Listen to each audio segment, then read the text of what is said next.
We have filed charges against Letitia James and Mark Schroeder, who is with DMV. This is a new DOJ, and we are taking steps to protect Americans, American citizens, and angel moms, like the mom standing right behind me, who you're going to hear from in a moment.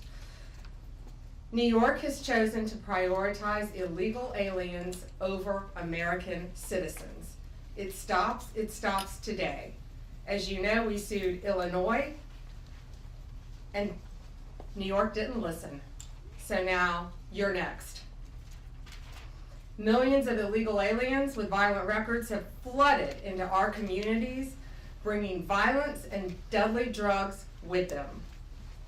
With me today, I'm so proud to be joined by Tammy Nobles.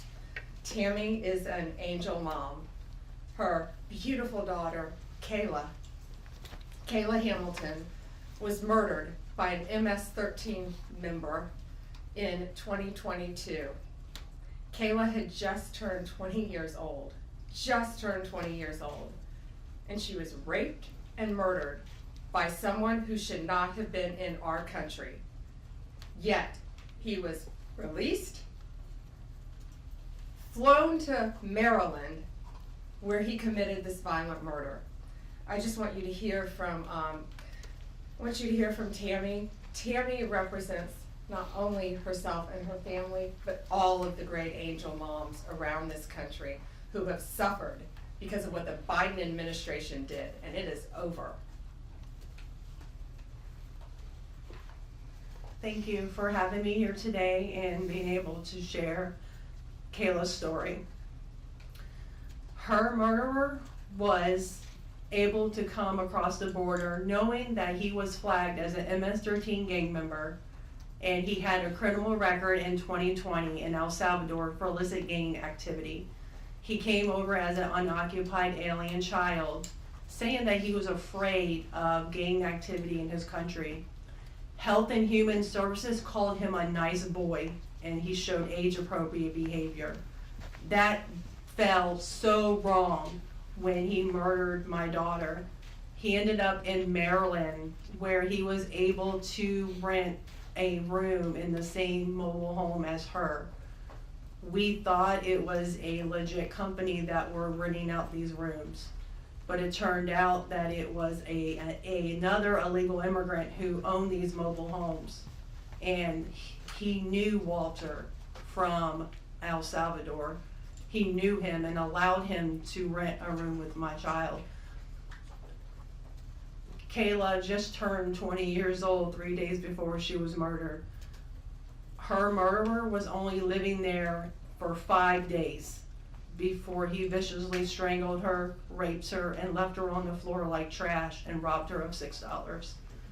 I have been sharing her story for over 2.5 years to bring change, because this should have not have ever happened to Kayla, and it shouldn't be happening to other families being hurt by the border. Homeland Security did not do their jobs. They did not check his background.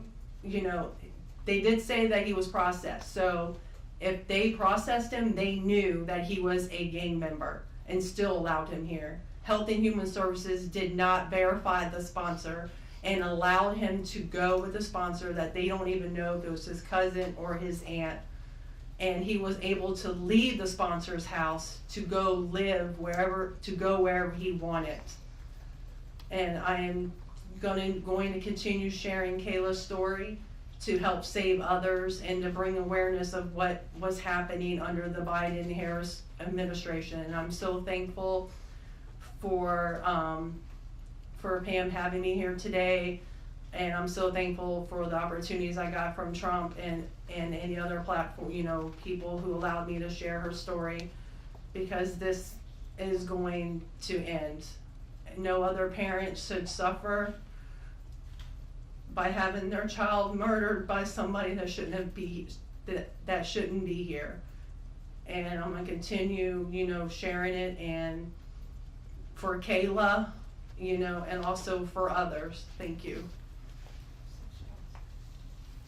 And it's my understanding that he also admitted to other murders, Correct, multiple Yes, murders. he wrote a letter, and he was intercepted in jail that he committed 4 murders and 2 rapes.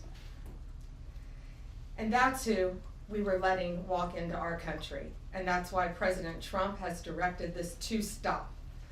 And if you don't comply with federal law, we will hold you accountable. We did it to Illinois, strike 1. Strike 2 is New York. And if you are a state not complying with federal law, you're next, get ready. And the great men and women of law enforcement are standing behind me today. We have FBI, DEA, ATF agents. They put their lives on the line every single day to protect us. And what New York has, they have green light laws, meaning they're giving a green light to any illegal alien in New York where law enforcement officers cannot check their identity if they pull them over. Law enforcement officers do not have access to their background. And if these great men and women pull over someone and don't have access to their background, they have no idea who they're dealing with. And it puts their lives on the line every single day. Violent criminals, gang members, drug traffickers, human smugglers will no longer terrorize the American people. And that is why we are here today. You will be held accountable if you do not follow federal law. It's over, it ends, and we're coming after you. Questions? We have time for a few questions. David Spot with Fox News. Madam Attorney General, thank you and welcome to the Justice Department. Thank you. I have a quick on-topic and a quick off-topic Sure. question. On-topic, in your executive order or in your orders on the first day you were here, you talked about working with the Justice Department or these sanctuary cities, as you say, will be Yes. punished. Today you're putting people on notice. Right now, we're just lawsuits. Is this gonna go further? What kind of punishment are we talking about? Is there any grounds to charge individuals, charge politicians? How far is this gonna go? Well, we're gonna see what they do next, David. We have sued them all. We've personally sued the governor, the Attorney General, Letitia James, and Mark Schroeder with DMV because he has the green light laws. So what they have to do, they have to start complying with federal law. If they don't, we're gonna appeal it and we will win. They have to comply with federal law. Did you have a second question? I did have a second off-topic question in this regard to the judiciary. Today, Elon Musk, who has enormous influence in the Trump administration, posted on X, quote, "There needs to be an immediate wave of judicial impeachments, not just one." As the Attorney General of the United States, how do you respond to that? Shouldn't the process work out in the courts before we talk about judicial impeachments? I mean, these are just TROs now at this time. Shouldn't these just play out? Yeah, I haven't seen Elon Musk tweet. He is a friend of mine. He is a great man. I think he's very frustrated with what's happening in our federal government. You know, at USAID alone, they're giving out billions of dollars that should not be distributed. We're going to back him up. You know, we work our whole lives in this country and we all pay taxes in this country. And for people to find out that $2 million is going to Guatemala for sex changes is outrageous. And we're gonna back up Elon Musk every way we can. That includes lawsuits against these people who are doing that, and we will be successful. Do you have concerns about judicial impeachments? That's not gonna happen now. We're gonna look at everything. We're gonna follow the law right now. We're gonna follow the process. These are federal judges with lifetime appointments, but they will be struck down ultimately by the Supreme Court of the United States if the appellate courts don't follow the law as well. Lana Richard with the AB. Hi. Hi. Thanks so much. Nice to see you. I also have an on-topic and an off-topic. Sure. First of all, can you just briefly walk us through what the legal claims are you're making in this lawsuit? Yeah, absolutely. So the green light laws are that, this is what the green light law says. It's a green light to illegal immigration, which says they can comply. That law is unconstitutional. They can't do that. And what they've done is they have a tip-off provision that requires New York's DMV commissioner to promptly inform any illegal alien when a federal immigration agency has requested their information. So think about the men and women in law enforcement behind me. That's basically, that's not basic, it's tipping off an illegal alien and it's unconstitutional. And that's why we filed this lawsuit, and that's why we charge Mark Schroeder too, because he runs DMV. Oh, I'm sorry, you had a second question. Yeah, my off-topic question, I wanted to ask about Mayor Eric Yes. Adams' case. As of at least a few moments ago, SDNY still has not dropped that case. Have you or other DOJ leadership spoken to the acting U.S. Attorney in SDNY since the memo was sent earlier this week? And what will you do if she refuses to drop the case? I have not spoken to her. I know our acting DAG, Emil Bove, has spoken to her, and Chad Mizell may have spoken to her, but that case should be dropped. It was done at the directive of Emil, so that case should be dropped. I did not know that it had not been dropped yet, but I'll certainly look into that. Reagan, Daily Caller. Hi, how are you? Tom Homan suggested this week that someone from within the FBI may be leaking information about the ICE raids and that such could be putting officers' lives at risk.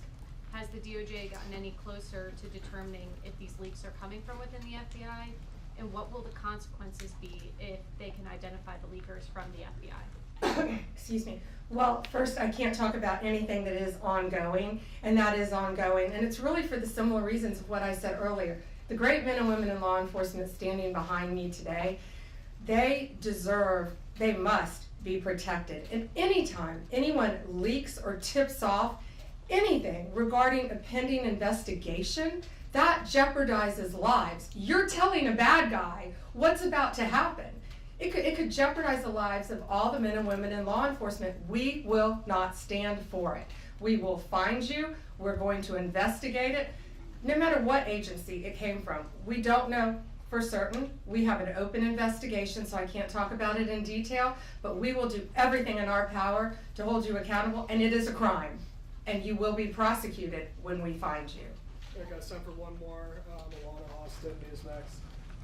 Hi, Madam Hi, Alana. Attorney General. Thank you so much for your time. I was also interested in hearing specifically what the interactions have been like with Mayor Adams.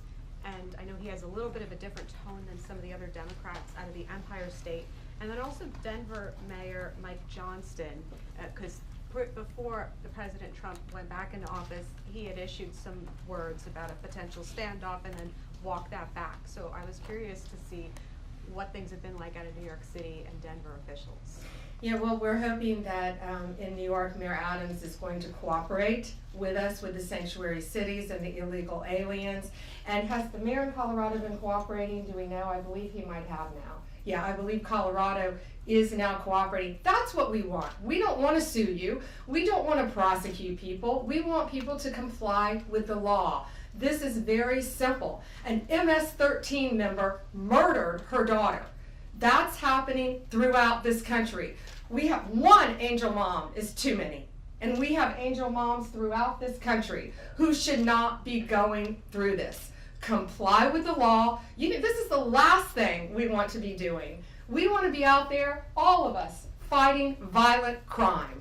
Yet we're fighting illegal aliens, and that ends, and it's going to end today. All right, that's all we have time for, guys. Thank you. Thank you. Thank you all.